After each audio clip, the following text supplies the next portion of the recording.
From the station working for you, this is Good Morning Indiana, streaming now. Now at 4:30, a child is dead after a rollover crash in Indianapolis. The latest from police on what happened. Local businesses are finding new ways to adapt during the pandemic, what they are doing to help you shop small this holiday season. And today is the deadline to sign up for rental assistance in Indianapolis, what you need to know to apply before time runs out. Thanks for joining us this morning for Good Morning Indiana. I'm Nicole Griffin. Lauren Casey has the morning off. Meteorologist Todd Clausen joins us, of course. And Todd, it's pretty chilly out there. You're going to need to bundle up as you head out the door. You can say that about 3 times here, Nicole, this morning. It's one of the coldest mornings we have seen as temperatures continue to drop into the 20s all across the area. And the reason is clear skies and those winds have calmed. So there's beautiful stars out there and the moon here this morning. But with those clear skies, look where temperatures are already at 4:30 in the morning, and these will continue to drop another couple degrees before they start to climb. It's 22 right now in Indy, 21 in Bloomington, as well as Lafayette. You factor in a little bit of a wind that we have out there, and it feels like 12 right now in Peru. 14 is what it feels like in Indianapolis, and then not as much of a wind chill as you work your way to the south, as you work your way into Bloomington and Bedford. But obviously, whenever you're in the 20s, it is cold and you need to bundle up. Skies are clear. The storm from the other day is now well off to our east. Clear skies back off to the west. It's going to be a pretty sunny day for us across the area. And with that sunshine, eventually we'll start to moderate these temperatures. We're still in the 20s through about 10 a.m. Finally, by 11 a.m., we get above freezing. And then eventually high temperatures top off in the low to mid 40s later on this afternoon. Nicole.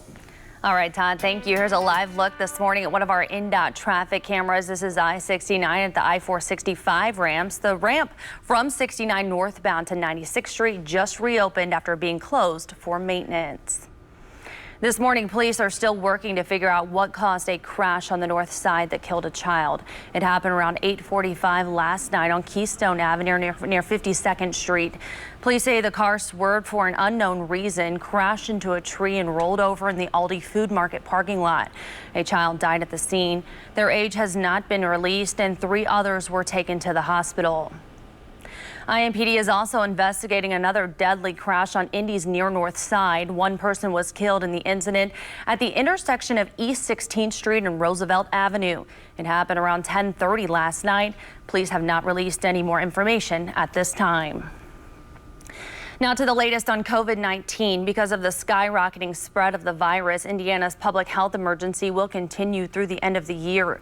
This is the 9th time it has been extended and will likely be renewed again. This afternoon, we will get more updates from state health officials in their weekly briefing. That includes new information on the colored county risk map. WRTV will be streaming that update live at 2:30. You can watch through the WRTV app or on our Facebook page. Here's a look at the latest numbers. Indiana saw a large spike in deaths in connection with the virus. The State Department of Health reporting 142 new deaths. That brings Indiana's death toll to nearly 56,000.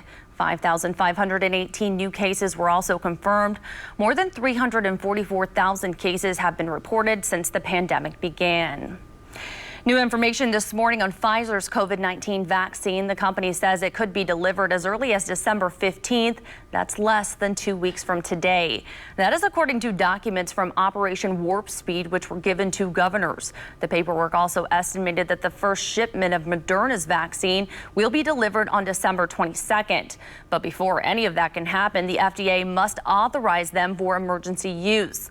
Officials estimate more than 22 million doses of Pfizer's vaccine and 18 million of the Moderna vaccine will be produced this month.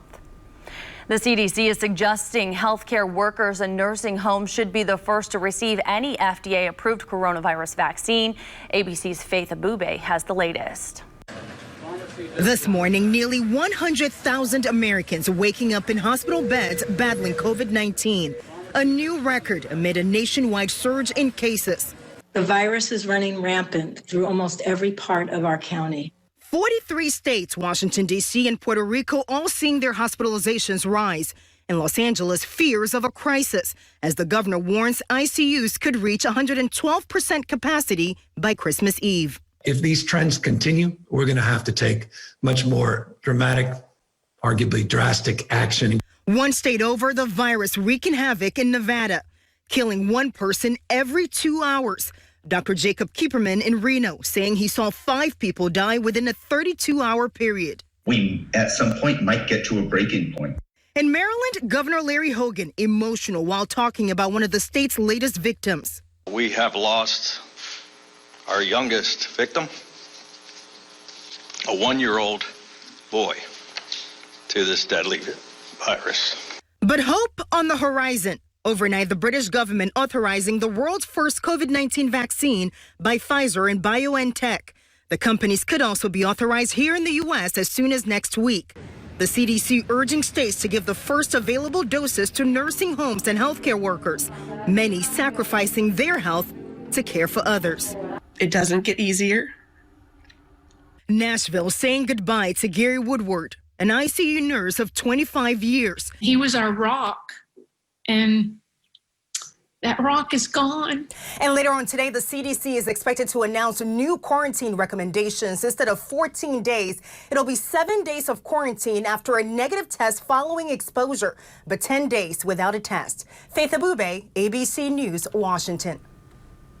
Faith, thank you. As businesses continue to adjust during the pandemic, new shops in Hendricks County hope they can help you with your holiday shopping this year.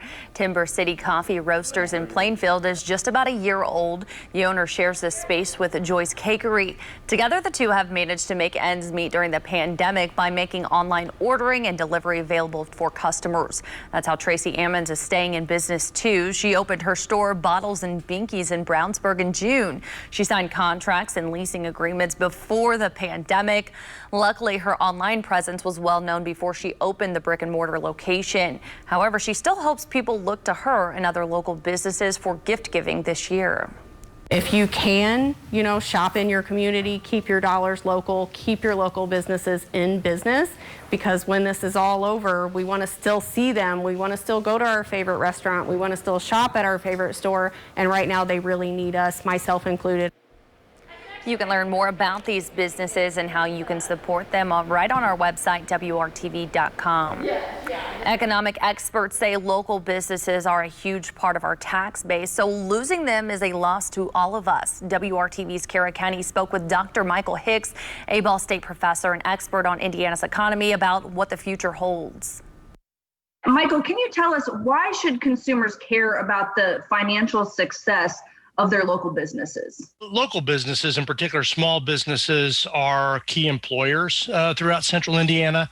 They comprise 60 or 70% of all the jobs, all the non-governmental jobs in the region. The success of local businesses is a key ingredient of the economic health of the region. So it sounds like if local businesses lose, then we all lose in some way. Particularly smaller businesses that rely on face-to-face services like restaurants or bars or smaller retails have faced really steep headwinds. And so that, I think, is the overall drag that we're experiencing in the economy right now. So what does the future hold when it comes to our local economy? It's going to be 2, 3, 4, maybe even 5 years before the full permanent job losses that we've already experienced from COVID work their way out of the economy. So it's going to be a long slog back to the normal of 2019. That was our Kara Kenny reporting. Thank you, Kara. For struggling small businesses in Indiana, there is still financial help available. The Indiana Economic Development Corporation says there is federal assistance available through economic injury disaster loans. That's through the U.S. Small Business Administration. Applications are being accepted through December 31st. More help is also available through the existing and new COVID-19 specific programming funded by the CARES Act. For more information, just go to isbdc.org and click on COVID-19 Small Business Resources. And a reminder now, if you are in need of rental assistance in Marion County, the deadline to apply is at 5 o'clock this evening. You can apply and learn more about the program at indyrent.org. If you have already applied, you can check your application status by calling 317-912-1260. If you live in Indiana but outside of Marion County, there is a different program. Right now, there is a wait list. For more information, just go to indianahousingnow.org. With the future development for Indiana Avenue up for debate, Madam C.J. Walker's family is weighing in what her great-great-granddaughter has to say about the next steps for this historic street. And doctors are worried that children are not receiving their regular vaccines because of the pandemic. The diseases they expect to rise as a result. Todd. And Nicole, it's all about the temperatures here this morning. One of the coldest starts we have seen in a long time across central Indiana, as we are in the 20s, wind chills in the teens in many locations. Despite the chilly start, it does turn into a pretty seasonable afternoon for us. We'll break it all down for you coming up in your WRTV Storm Team Forecast.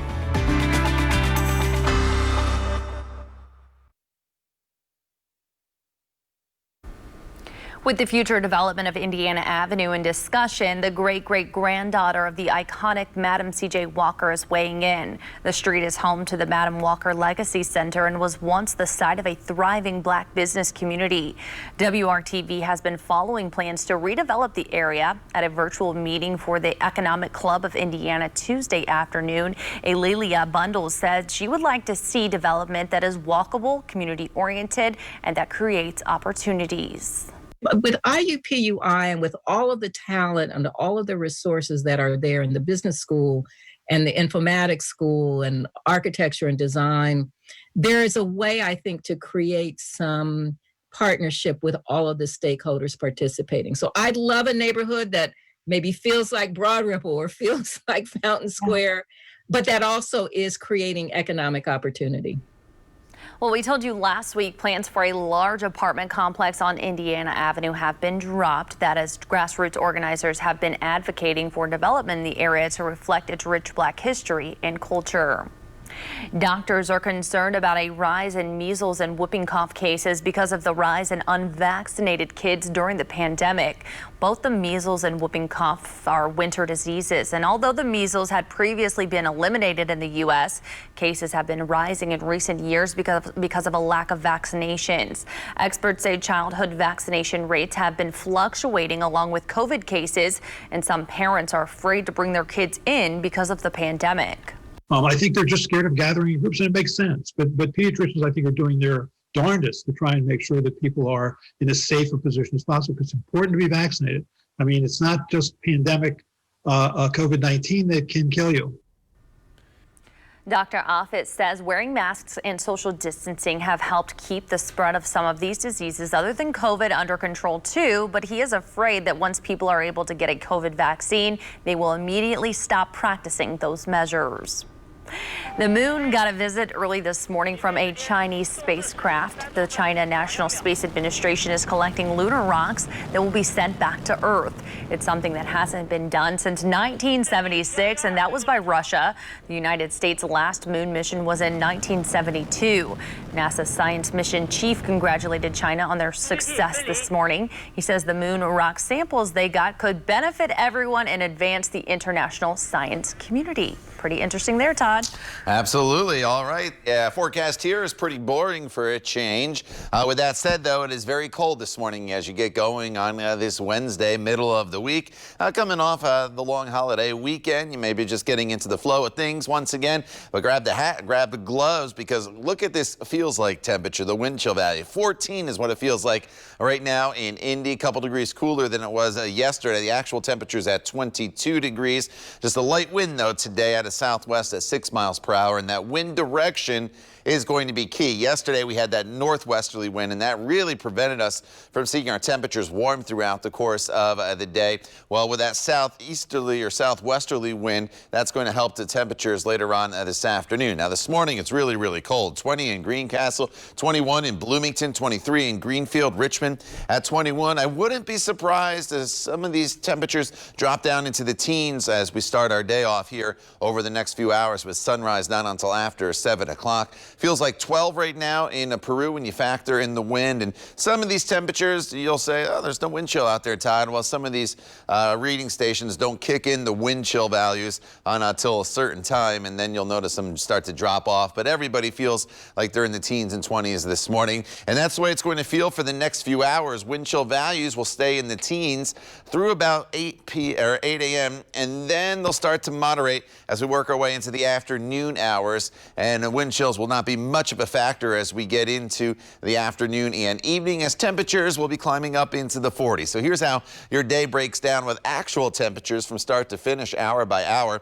26 degrees by 9 a.m. Your noontime temperature takes the jump up to 37 degrees, and then eventually we get up to 42 as we work our way into the afternoon, and that should be our high for the day today. Our normal high is 44, so despite the really cold start, it turns pretty seasonable later on this afternoon. Plenty of sunshine in the forecast today. The clouds held pretty stubborn yesterday, especially in eastern locations, but that storm system is now continuing to depart. Still some snow there in parts of Pennsylvania. This evening, temperatures will fall back down into the 30s after the sun sets, freezing by 7 p.m. and then 30 degrees by the time we get to 8 p.m. And then overnight tonight, we will be in the 20s once again, probably staying a couple degrees warmer tomorrow morning than this morning, but still, obviously, when you're in the 20s, it's still very, very chilly. And as you look at your 7-day planning forecast, it's really pretty quiet. No major storm systems are heading our way. Saturday morning, there could be a flurry and or a sprinkle, depending on how quickly that little system swings through. But overall, a partly cloudy day with temperatures in the 40s for afternoon highs straight across the board. Nicole. All right, Todd, thank you. Let's take a live look outside this morning at traffic. I-65 at the I-465 ramps there on the northwest side. Traffic is moving smoothly. No accidents or delays this morning so far on the interstates. Encouraging news for Colts punter Rigoberto Sanchez, who underwent surgery for a cancerous tumor. Sanchez tweeted late yesterday that his surgery was successful and that he is overwhelmed by the love and support. The 26-year-old was diagnosed with the tumor late last week and revealed the illness on social media on Monday. Sanchez did not provide details about the diagnosis, only saying doctors found it before it spread to the rest of his body. The Colts say he will miss some time, but it is not clear how long he will be out. A long legal battle for the U.S. women's soccer team has been partially settled. The team has been fighting for equal pay and other perks that their male counterparts get. The settlement includes things like getting the same charter flights, hotel accommodations, venue selection, and professional staff support that the men's team gets. Although this is a big step for the women's team in their lawsuit, they will continue to fight for equal pay. Gift cards are a popular choice during the holidays, and Target is kicking off their annual sales on them this weekend, but there are some changes.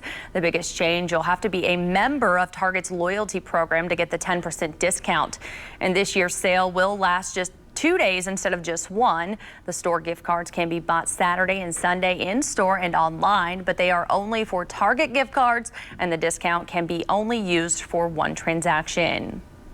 Today is National Package Protection Day, and that is because after days of sales, deliveries will be arriving and porch pirates will be on the hunt. The day was founded by Ring.com in 2016 and is always the Wednesday after Thanksgiving. It's meant to encourage people to be on the lookout for package thefts. Some tips to keep your orders safe: alert your neighbors to hide or bring in the packages that might be arriving when you're away, and help spread the word in your neighborhood about protecting deliveries. A little return to normalcy and something for the kids to look forward to in the new year. Disney on Ice is coming back to Bankers Life Fieldhouse in January. The performance is titled Dream Big. The Fieldhouse will host 12 shows between January 13th and 18th. They will be using pod seating designed to keep families and friends safe and socially distanced from other groups. Seating capacity will be reduced and masks will be required for anyone 2 and older. Tickets go on sale Tuesday, December 8th at 10 a.m. Prices start at $20. You don't need snow to build a snowman in New Mexico. A look at how they create this tumbleweed tradition coming up after the break. And a Central Indiana nurse's grim social media video is getting national attention. Coming up new at 5 o'clock, the message she wants you to hear.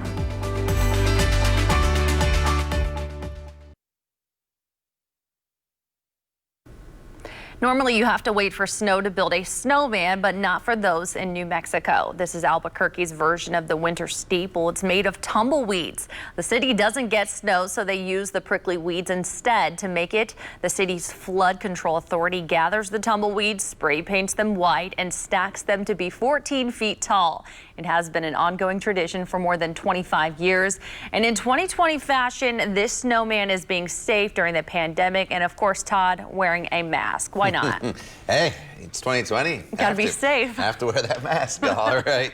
Outside right now, it is cold. Temperatures are in the 20s with wind chills in the teens. The afternoon hours rebound quite nicely, though, the next couple days. In fact, the next 7 days will be at least up to 40 degrees. Our average high is 44, so we'll be pretty close to that. And there's no big storm systems heading our way, so it's really a pretty quiet forecast for you. If you have anything you want to do, maybe get some of that Christmas shopping done a little bit earlier, still going to pick out that tree, you are in good shape. Low temperatures will be right around freezing or just below, but that too is pretty seasonable for this time of year. The time now is 4:56. You're watching Good Morning Indiana right here on WRTV. Stay with us. We're back in just a couple minutes when Raphael joins Nicole and I.